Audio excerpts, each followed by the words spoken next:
At 2 a.m., my phone on the bedside table rang. The screen lit up with the name Amy. Concerned about a call at such an hour, I quickly answered. "Hello, Amy?" But it wasn't my daughter Amy on the line, it was Lily. "Mom's crying, please help," she said, her voice shaking, as if she was about to cry herself. "Dad hit Mom and left." Confused and alarmed, I hurriedly got dressed and jumped into my car. Entering the living room, I found Amy slumped on the floor, crying. Lily, who had tried her best not to cry over the phone, was now sobbing uncontrollably, her eyes and nose bright red, as she opened the door for me. "It's nothing serious," Amy said, her cheeks swollen and red. "What happened?" "Well." Listening to Amy's story, I felt a chill down my spine. Holding the crying Lily close and stroking her head, I softly spoke. "The next one who's gonna be on the floor crying will be John." My name is Michelle, 57 years old. I lost my husband 2 years ago, and now I live alone. My joys in life are visiting my daughter and son-in-law's place, which is a 30-minute drive away, watching my 4-year-old granddaughter Lily grow up, and trading stocks, something my husband taught me. As I trade, I often consult my husband in my heart. Should I sell this stock now? Or should I wait a bit more? I feel like I can hear him advising me to hold on or to sell now. Strangely, when I follow that advice, I often profit. My daughter Amy is 29. She got married 5 years ago, and since Lily's birth, she's been a stay-at-home mother. Her husband John is a salesman. I used to think salesmen were well-paid elites, but apparently not. It seems John doesn't make much, and Amy started working from home as a writer last year. They rent a single-family home, which isn't cheap. Yet, juggling childcare, house chores, and writing seems challenging, and she hasn't been producing much work.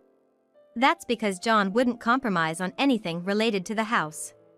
If it's not cleaned up to his standards, he would complain. He won't tolerate any shortcuts in cooking, so apparently Amy can't use store-bought meals. Between housework and cooking, even with all the effort she puts into working from home, she only manages to make about $300 a month. That's why I help my daughter out financially every month. It's just money I made from my hobbies.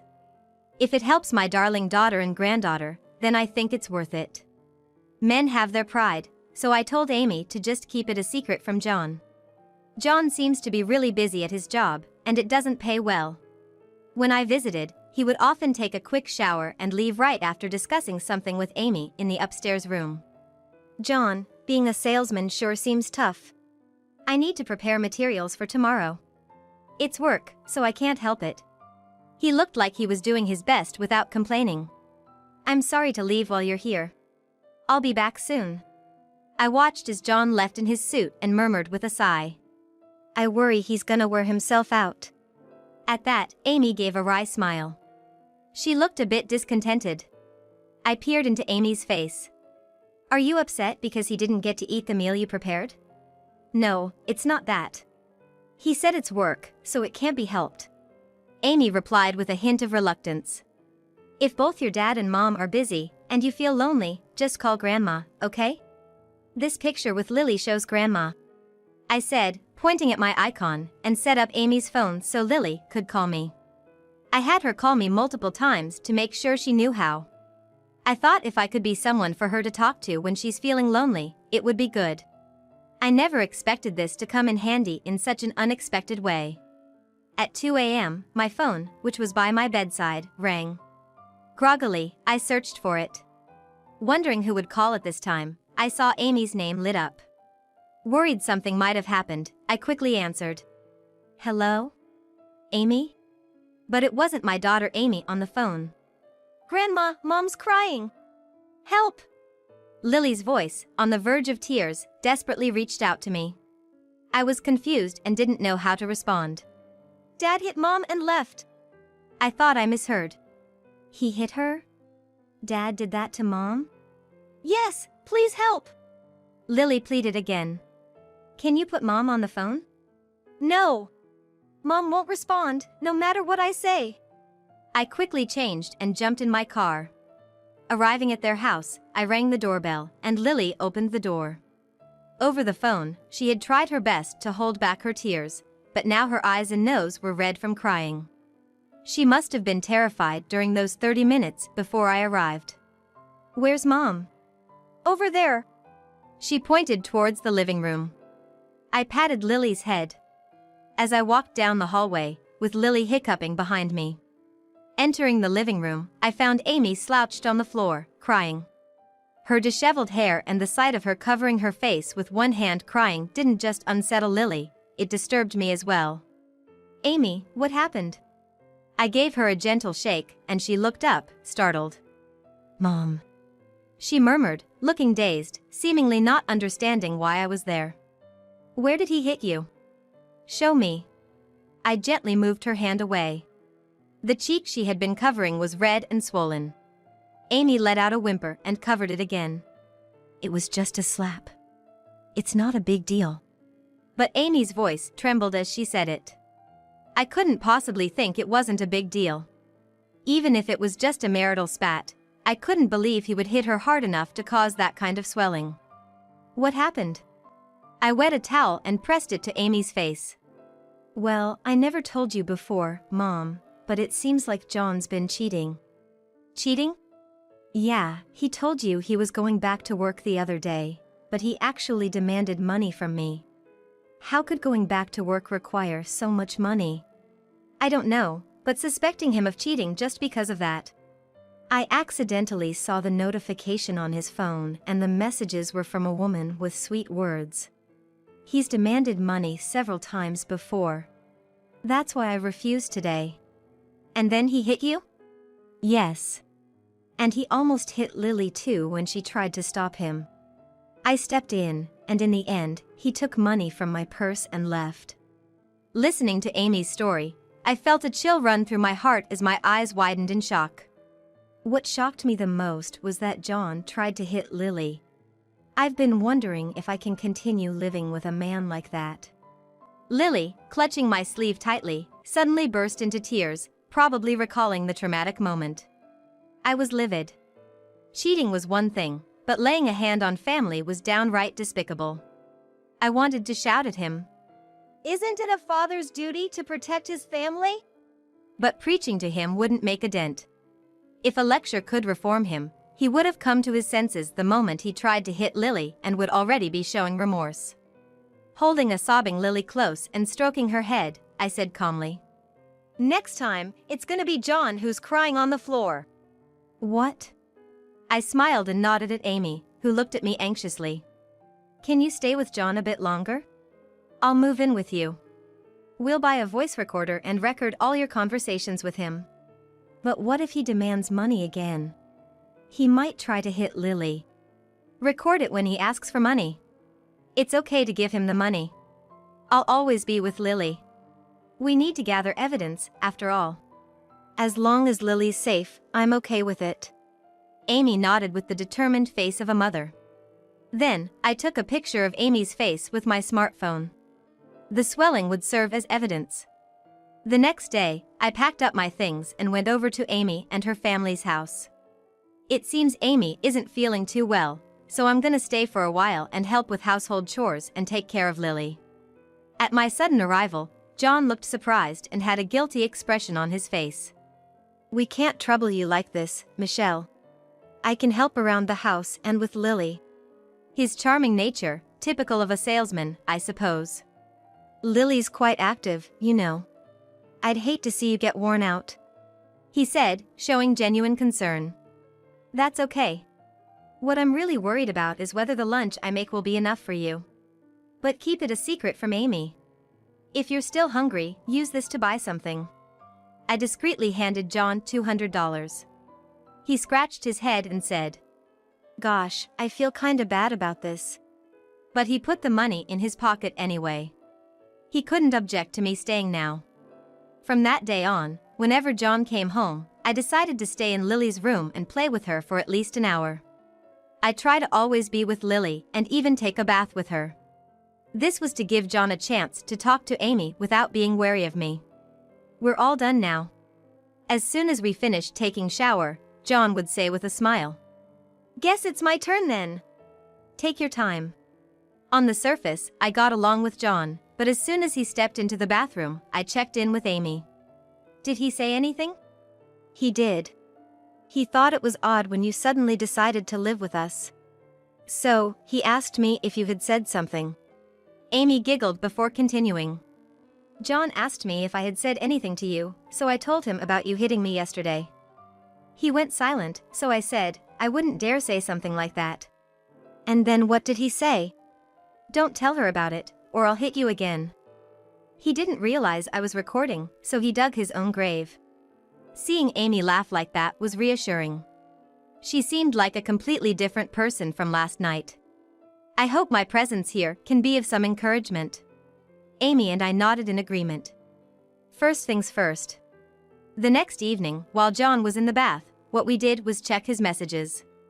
We were looking for signs of an affair, but to our astonishment, John seemed to have relationships with several women.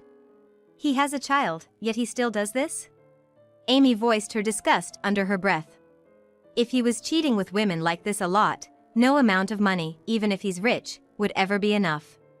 Let's meet up. Maybe hit that hotel again. Yesterday was awesome. While slowly scrolling through these messages, I took a video of John's entire smartphone screen. Hold on a minute. Is this? Amy paused and stared intently at the screen.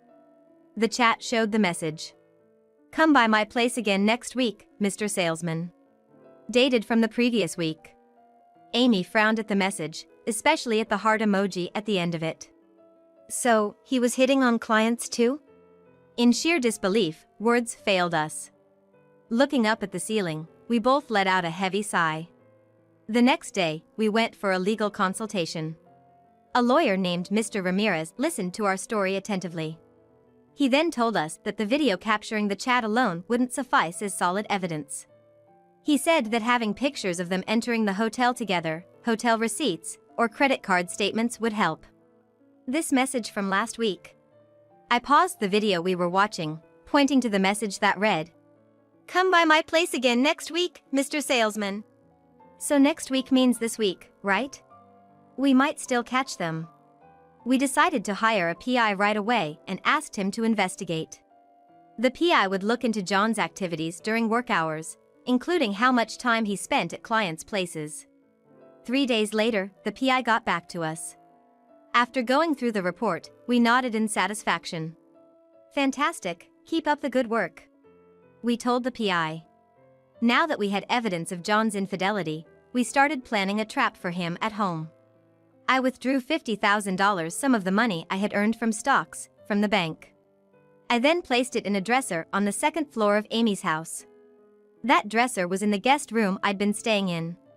The dresser was practically empty already. While John was at work during the day, we had been moving our clothes and personal items to my house, readying ourselves for a quick move. With the drawers being empty, the money will certainly stand out.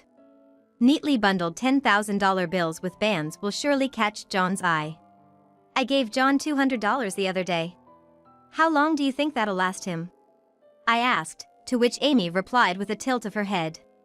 It varies when he asks. But if he thinks you have money too, he might have already run out. Well, the timing might be just right then. We quietly closed the drawer with the $50,000. That night, as usual, I took a bath with Lily. Just as I began to undress, my phone rang. It was a call from Amy. I had asked her to call me if John ever asked her for money. I told Lily to wait a sec, and tiptoed up the stairs. Outside the room I was staying in, I eavesdropped. Money again? What are you spending it all on? Shut up. Your mom might hear. Just give it to me. You gonna hit me again? If you don't want to be hit, hand over the money. I'm in a hurry. I heard the sigh of Amy followed by the sound of the drawer opening. What the? Why do you have so much cash? Just as the drawer closed, I slid the room's door open. I'm sorry, Amy, John. I was about to take a bath but felt dizzy. Could I lie down for a bit? Are you okay, Mom? I laid down, and Amy immediately put a blanket over me. Even John, usually smug, clicked his tongue softly and left the room without a word. After a while, I heard John leaving through the front door. We need to hurry. We gathered the money from the dresser, took our belongings, and left Amy's house. The next day, John received a call from Mr. Ramirez, the lawyer. A date was set, and with Mr. Ramirez present, the divorce discussions began. And so, I dialed up John's office and said, "I have something important to discuss." I identified myself as John's mother-in-law and asked to speak with the manager. After conveying the matter, I requested they keep quiet about the conversation until the designated day and hung up. With that, everything was set. On the day of the discussion, John visited my house. I had told Lily to stay upstairs and not come down. John didn't hide his discontented face and, without greeting me, faced Amy and heavily sat down on the couch. Mr. Ramirez greeted him and handed over his business card. John hesitated for a moment before nodding in acknowledgement. "So, what's this about you wanting a divorce?" Facing Amy, John bluntly asked. "Yes, I want a divorce. Also, I'd like alimony for abuse and child support." "What? Are you kidding me? You leave the house saying you want a divorce out of the blue, and now you want alimony and child support? Mr. Ramirez, she's the one causing all this trouble." He banged the table, glaring at Amy, and turned a frustrated face to Mr. Ramirez. "I have evidence of you cheating. And also of the physical abuse." She placed a photo on the table, taken by a private investigator, showing John and another woman exiting a hotel. Following that, I played an audio recording I had taken on my phone which had John admitting to the violence. "Hey, you tricked me, huh? Recording sneaky stuff like this. Huh?"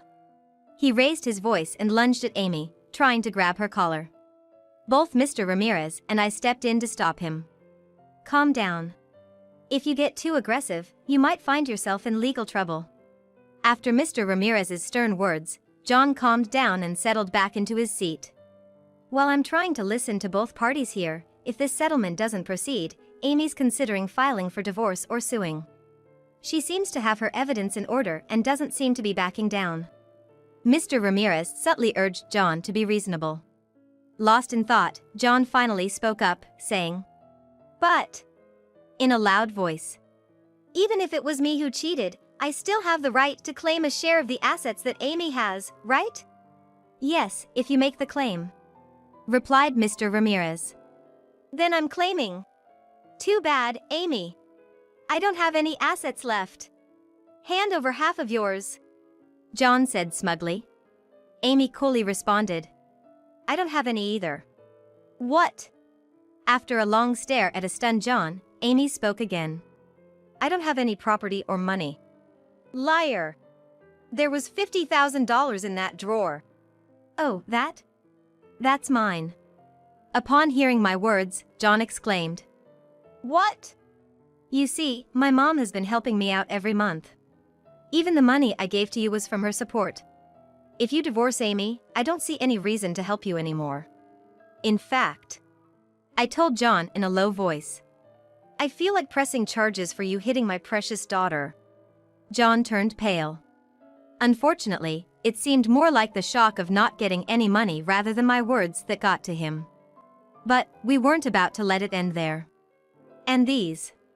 Amy placed several more photographs on the table. They showed John visiting a house while on a sales call. "You were there for an hour and a half.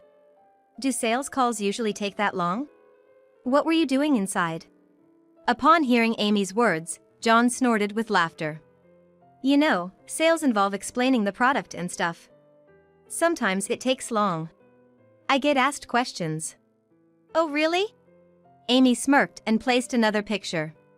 "So, explaining the product means you gotta strip down to your underwear? Must have been a heck of an explanation." In that picture, John stood by the window, shirtless. Through the sheer curtain, though he probably thought it concealed more than it did, a woman in lingerie, hugging John, was clearly visible. Her face was recognizable even through the lace. "Ugh." John choked on his words. Amy placed a sheet of A4 paper. "I had a detective keep an investigation going. This is a list of your mistresses. Compare this to your company's client list, and we'll know just how many customers you've been involved with." By now, John was rendered speechless. Just then, the doorbell rang. I stood up. Perfect timing. Hearing my words, John whispered, "No way." I thanked the person at the door and led them to the living room. Seeing the person, John screamed in horror. "Boss!" Clutching the photos and list from the table to his chest, John cowered on the carpeted floor. "I'm so sorry, I'm so sorry. I'll pay alimony, child support, anything. Please, please forgive me." Amy and I exchanged glances inside. "It's a shame, but you're too late. We've already made copies of everything." Amy and I presented the photos and list to the boss. As the boss went through them one by one, speechless, only John's sobbing echoed throughout the room. Unsurprisingly, John got fired. Moreover, he's lodged a claim for damages for cancellation of contracts by the company. The mistresses, too, are playing innocent, claiming they were tricked, seduced, or even forced by John alone. It's karma, I think. Of course, Amy's going after him for every penny in alimony and child support, using Mr. Ramirez as her representative. John couldn't pay everything he owed, and not even his rent. Rumor has it he was evicted from his home. Come to think of it, Amy mentioned seeing him doing some unfamiliar road construction work. He looked like he was about to cry as his younger co-workers yelled at him. As for us, the three of us live happily in my house. Amy started working. I look after Lily, but I don't find it hard at all. On the contrary, every day is fulfilling. Even though we live together, sometimes Lily calls with Amy's cell phone. "Love you, Grandma." Hearing that cheerful voice always warms my heart.